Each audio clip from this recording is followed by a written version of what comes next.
let's start looking ahead to Game 3, Tuesday night, 9 p.m. Eastern on ABC.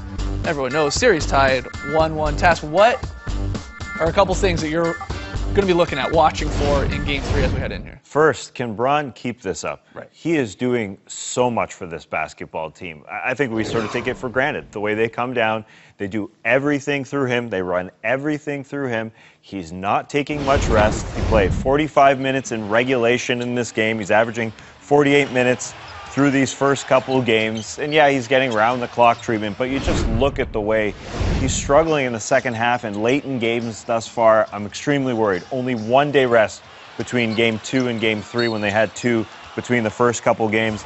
The second half, he shot 4 of 22. His second half and overtime. He was gassed. I mean, there is no other way to put it. LeBron James shouldn't shoot 4 of 22. You see him kind of hobbling up to the podium. Can he continue to do it? I'm extremely worried about how much rest they get this guy throughout the game, and I think they are too. They rest him for less than a minute in the first half, and then they get him a quick stint midway through the third quarter, and then late in the fourth quarter, they know he's tired. So David Blatt's kind of playing with it. All right, can we get him down in the third quarter, in the middle of it? Okay, let's do that. Right. Let's get him at the end.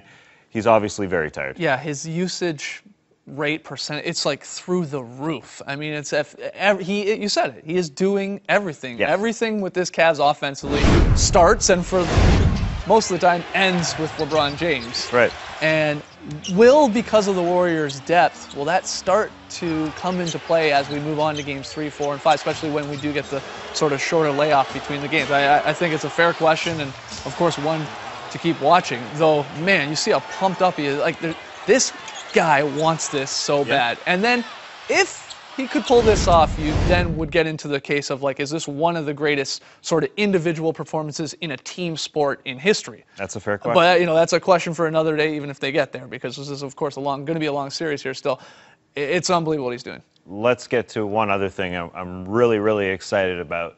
The Cavs got their first NBA Finals victory on Sunday in franchise history. Obviously, LeBron James is excited about that. I'm very pumped for the city of Cleveland. And LeBron wants to go home just to see how his crowd stacks up against the Oracle Arena crowd. These fans here are pretty loud. Pretty good. Really good. And this is the scene from Quicken Loans Arena during Game 2.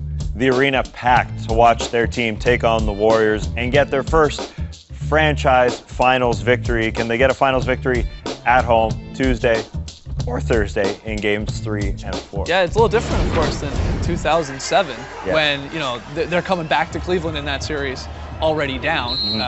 There is hope, as we said off the top, for Cavs fans and the city of Cleveland, who hasn't had a title in forever, it feels like, to get, to actually possibly pull this off. Still a lot of basketball still to be played, but it's amazing they're 1-1. It really is. One thing I'm watching for going into Game 3, it's the reigning MVP, and it's Steph Curry's shot selection specifically. I do agree with you. Dellavedova played some small part. He was really aggressive with him, was great at fighting through screens, trying to stick to him, but it was just Curry having one of those weird nights a lot of the time. Sometimes it was just because it was at the end of the shot clock and he had to throw it up too. Let's point that out. He goes 5 of 23. It's the third worst field goal percentage by a reigning MVP in NBA Finals history. It's wild. Again, this is a guy that we really do think could be the greatest shooter ever, and he's throwing up air balls in close situations at the end of a game.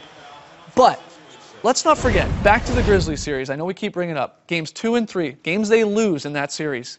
Curry was 15 of 40 from the floor. He was on a cold shooting streak, and it was because, I'll give credit where credit's due, Tony Allen and the Grizzlies defense. But in Game 4, he came up with a little different mindset, and it was to attack a little bit more. It wasn't just to settle for 3 after 3 after 3. It helped when he got an easy one and got the dunk in transition, but he was using the pick and just getting in there a little bit. It doesn't have to be a 3. I know you're the best probably ever at it every time. And I think that's something to watch for going into this, if Curry keeps that in mind, because he also, as the shots went on and miss went on and on in Game 2, he was sort of like, again, this next one's got to go in. This next 3 I chuck up has got to go in. But it wasn't. So I think he'll at least be a little more aggressive, trying to get to the free throw line, trying to get to the wing a little bit inside. He's money from 2 just as much as he is from 3. Oh, of course. Especially when he's got that little floater going, which we haven't seen a whole lot from. And he shot 10 of 20 in Game 1, shot 50%. but he didn't do a lot of damage from the three-point line. So, yeah, he can do damage anywhere on the floor. It's just odd to see him a touch off balance. And I think that's where, a lot of the misses came from.